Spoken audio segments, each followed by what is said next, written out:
Okay. All right. Today's talk. What is real? What is real? This thing's bugging me now. Hold on.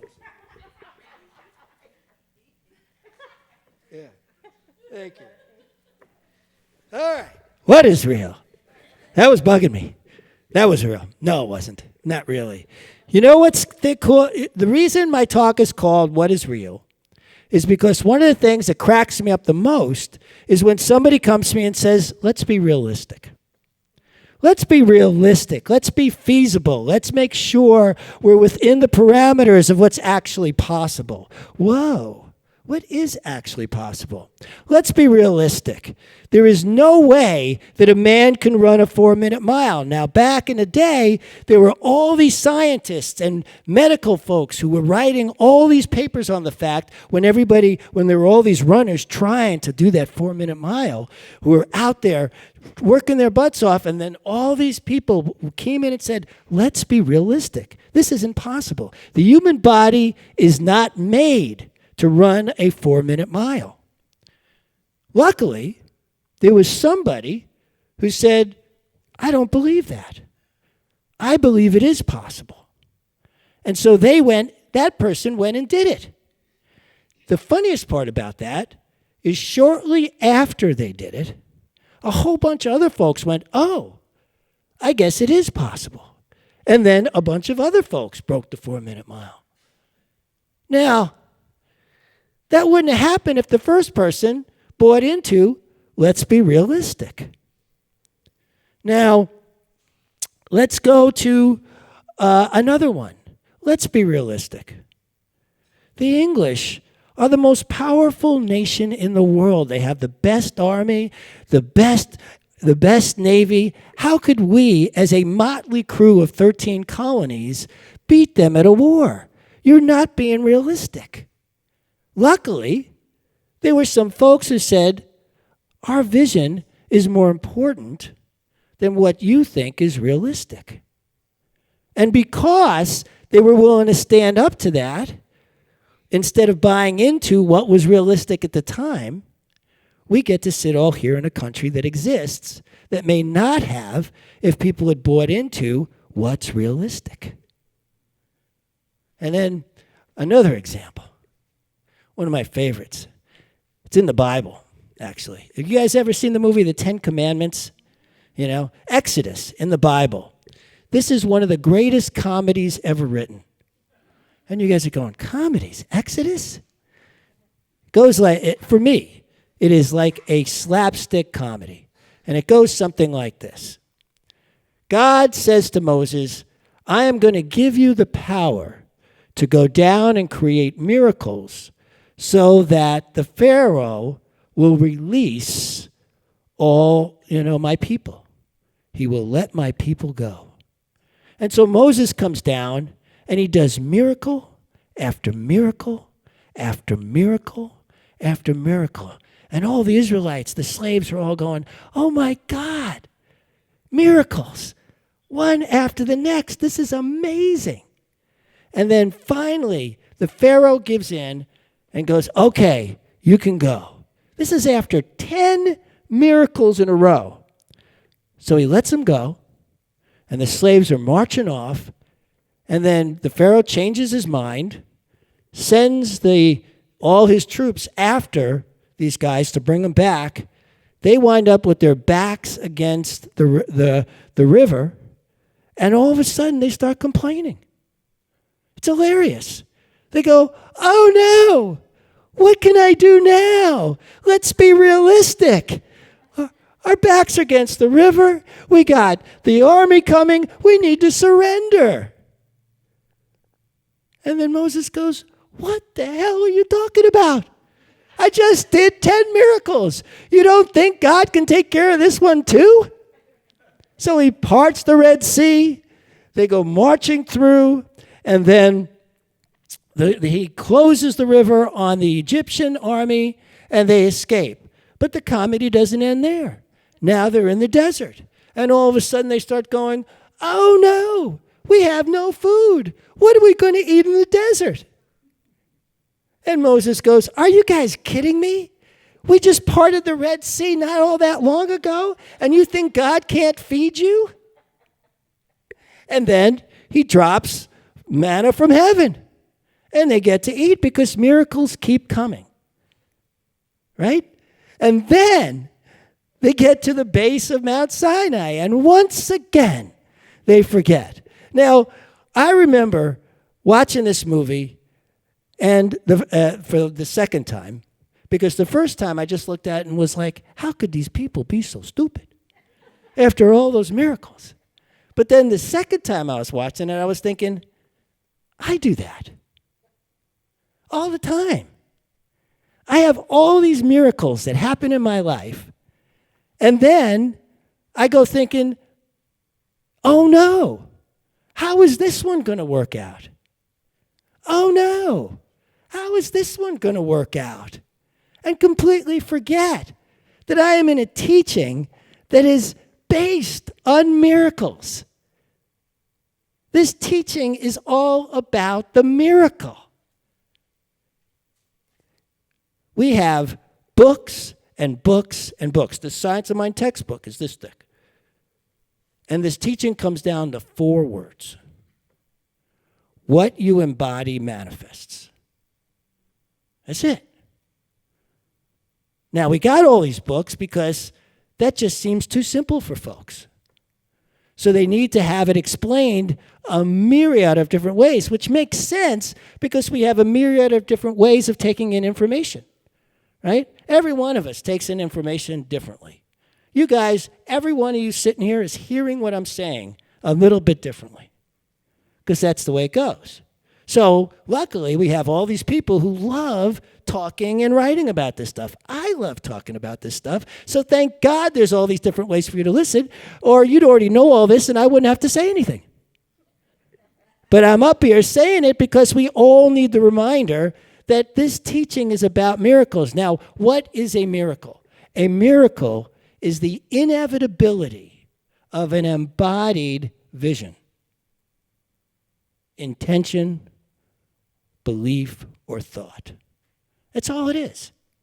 It's the inevitable conclusion of using the science of mind the way we are taught to use it, to embody it.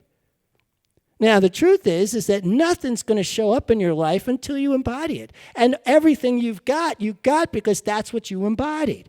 That's what we teach here. That's the truth of it all. This thing just went in and out. Good.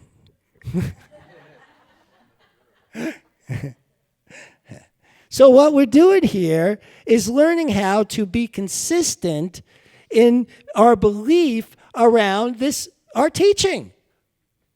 I mean, either this stuff works or it doesn't. Let's be realistic. I know it worked the last time, but is it really going to work this time around this?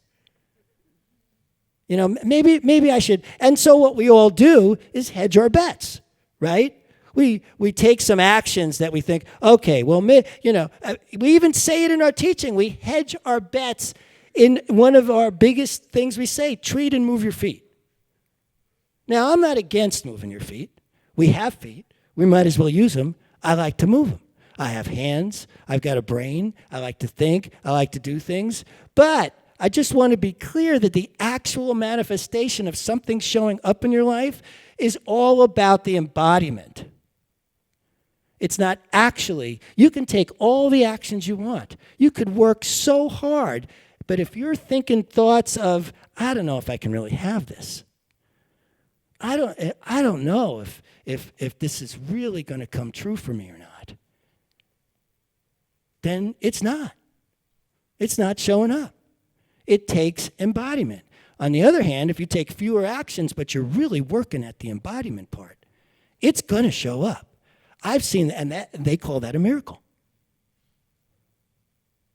That's what they call a miracle. I don't think that's pushed enough in our teaching.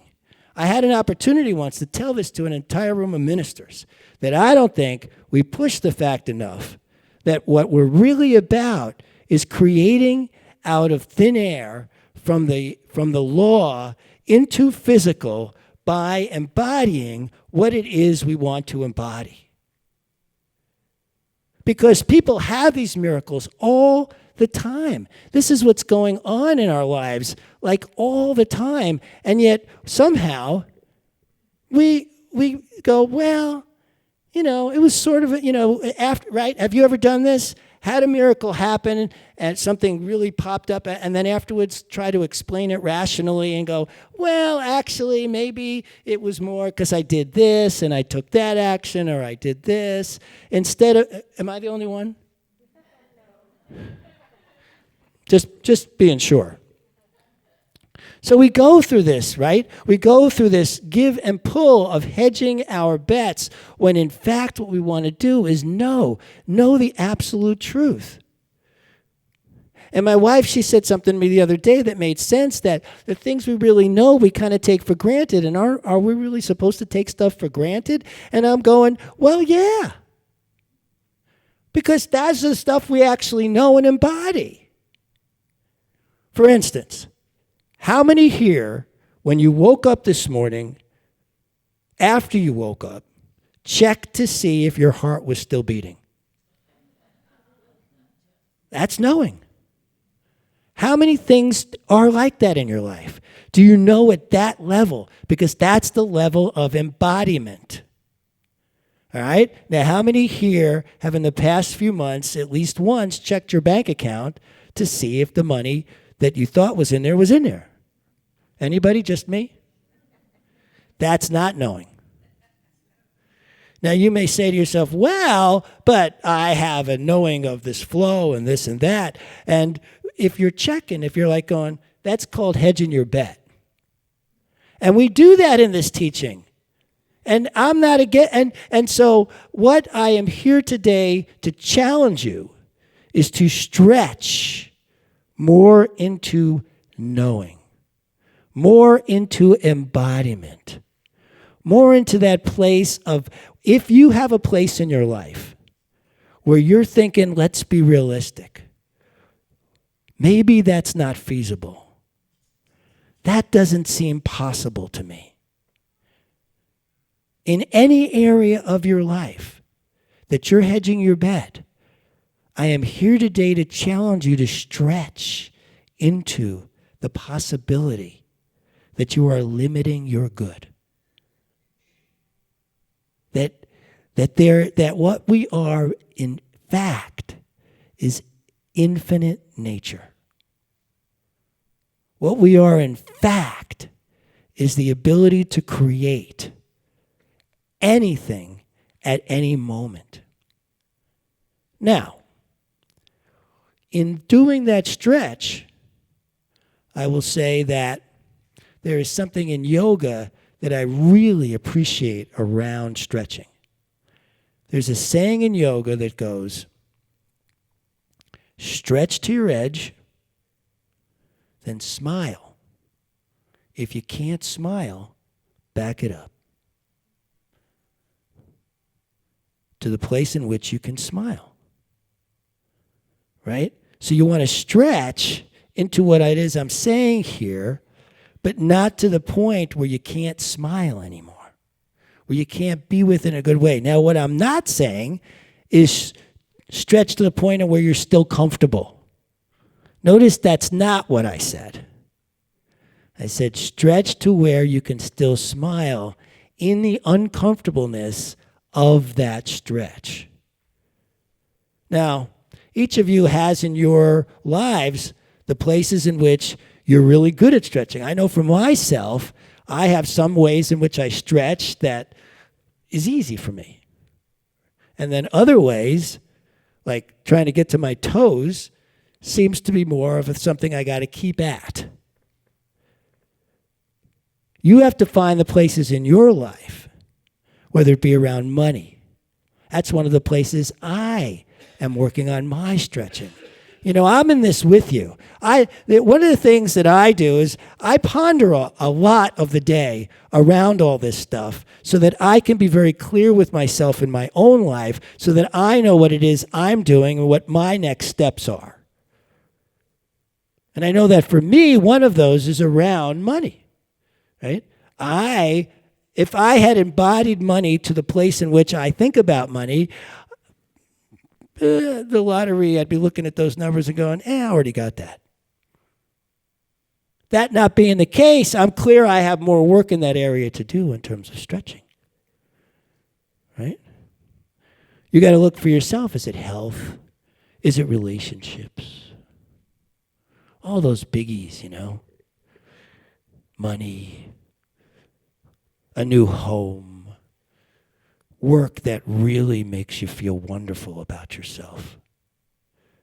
I love Kahlil Gibran's idea about work, which is that if you can't put love into the work you're doing, if you don't love the work you're doing, then you're best off just being on the street begging for money. Because otherwise you're putting something else into that work that then is going off into the universe, and that's what's going out there. I have followed that, and pretty much my life has been spent doing work that I love. And if I don't love it, I've moved on. Now, I am not recommending moving on as often as I have to the amount of different jobs I have done. I am saying that there is a stretch here for you. There is a stretch here for all of us. There is a stretch here to become that infinite nature that we are. That is really important. It's one thing to walk around in the physical body, on the physical plane, and feel like you have a good quality of life. And certainly, that is really possible in this teaching. And for many of us, we have discovered that place of a good quality of life. Today, my challenge is to get beyond that. To get beyond that to a place of recognition, that then that recognition gets taken into each moment of your life. You bring it with you. Oh, my infinite nature is here in this moment. You've heard me say before that to not use our teaching in the moment of truth is to not understand our teaching. I think I just obliterated that quote. But you get the gist of it. It's like when we need it most, in your hour of need. To not bring in the truth in your hour of need is to not understand the truth. And so those moments come up. And those are the moments to remember the infinite nature. Which brings me to my other favorite quote, which is that transformation does not rectify, it transmutes. You guys are staring at me like, what the heck does that mean? Transformation doesn't fix anything. It doesn't make your life better. It transmutes it. It raises it up to the level of miracle. That's what's possible, is raising it up to the level of miracle. We actually can live, not just visit, our spiritual infinite nature. Now, there's a goal worth living, as far as I'm concerned. Living our infinite nature, not just visiting it. I think for most of us, we visit it, and then get caught up in the daily of our lives. But for me, what's begun to happen more and more is I realize that this moment is about my infinite nature. Now this moment is. Now this moment. And because it's about mine, it's about yours. Because it's about mine, it's about yours. We get to interact, engage from that infinite nature place. And so what's real? What's realistic when people pull out of nowhere the most miraculous of stuff? I have one more story for you. And this story comes from the American Medical Association. And I don't know how old the story is, I don't remember. But at the time they wrote it, they were writing it to say how placebos get in the way of real medicine. Instead of what we know to be true, which is that effect is the heart of our own personal medicine. That is the healing. See, here's how the story goes. Man has cancer. He's in the hospital. His cancer is so bad, he's got tumors the size of oranges all over his upper torso. The doctors have given him less than 3 weeks to live.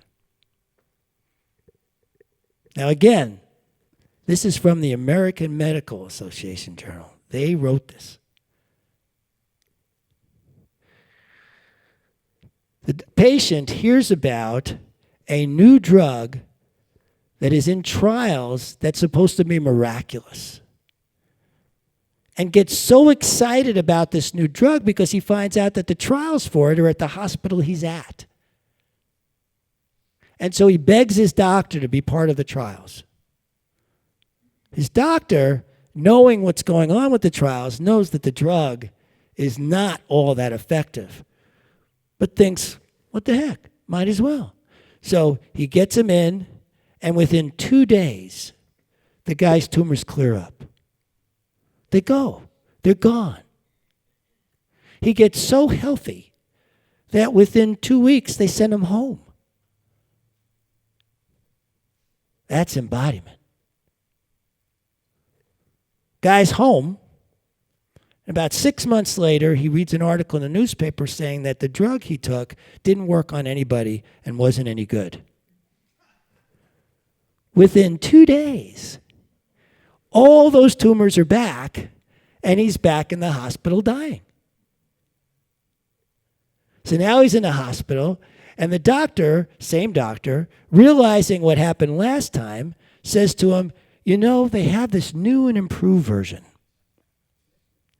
that has shown miraculous results, and I'm sure it will do that for you too. Well, the patient gets very excited when he gets his water shot, because that's all they gave him this time is a water shot, sugar water. Within 2 days, all the tumors are gone again, and they send him home, fully healed. No cancer in him at all. He comes back every month for a check because they're really surprised by all this. Nothing. Keeps getting checkups. About 6 months after that, the final report is issued on the drug he was given, saying it had no value at all and did not help cancer. The man died 3 days later. What you embody manifests to the point of life and death, to the point of anything is possible. But you have to be willing to believe. So this is your challenge. Let it stretch you. When you start thinking, I need to be realistic here, go, wait a minute. What deeper can I take in here? When you start thinking, I don't think that's possible, wait a minute. What's deeper here? We are infinite nature.